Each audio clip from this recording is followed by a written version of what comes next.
Hello and welcome to Warrior Maven, the Center for Military Modernization. The words I would use to describe this today is excellent and extremely significant. We are joined by the Army Acquisition Executive, very important role, oversees hundreds of weapons and technology programs, Mr. Douglas Bush. He is the Assistant Secretary of the Army for Acquisition, Logistics, and Technology. Sir, it's such a pleasure to have you. Thank you.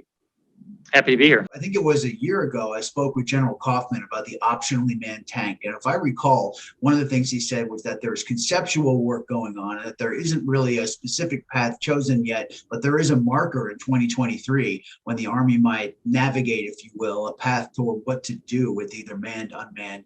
And I have this tank here, which I gave my son for Christmas when he was 5.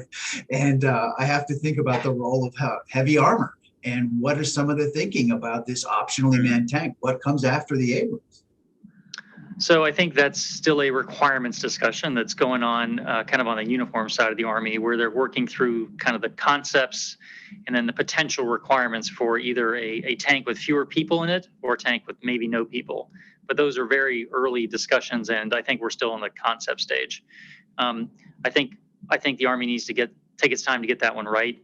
I think we're starting otherwise, though. It's not like we're not doing robotics. So we have a lot of great robotics programs going on, starting small. And then once we start with those, we're going to add capability to them, possibly at some point weapons. And so I think the evolution of robotics, broadly speaking, is happening now. You know, when we can get to a full tank-sized vehicle that is unmanned, I think that's still an open question.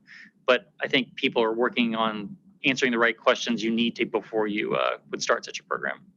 Roger that. And in the interim, there is tremendous progress upgrading the Abrams tank. That is certainly a much different platform than it was when it emerged in the 80s. We could talk forever about all the innovations that have been built in. There's a lot of thinking that there's still a place, at least for the foreseeable future, for heavy armor, and that the Abrams tank doesn't seem to be going anywhere. Well, it's just my opinion, but yes, I do still think you need something that does what a tank does on the battlefield. Now, in the future, might that be some robots working with some manned platforms, perhaps? But in the near term, certainly near to midterm, I think the heavy tank still has a role in successful combined arms warfare, because ultimately it's about achieving the objectives, not any one particular element. But infantry still needs fire support. You still need something that can cover ground quickly and hold it.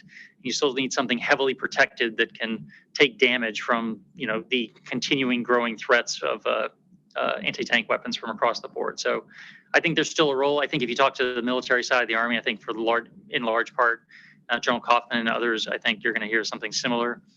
So we're working through that. Well, it's not overstating it to say it's an honor for us to have a chance to talk to someone, given your level of responsibility with the future of war and the future of weapon systems. Truly, truly appreciated. And thank you so much for your time, sir. These is critical times and critical stuff. Thank you, sir. Happy to do it. Great to see you, Chris. Look forward to seeing you in person. You too, sir. Thanks again.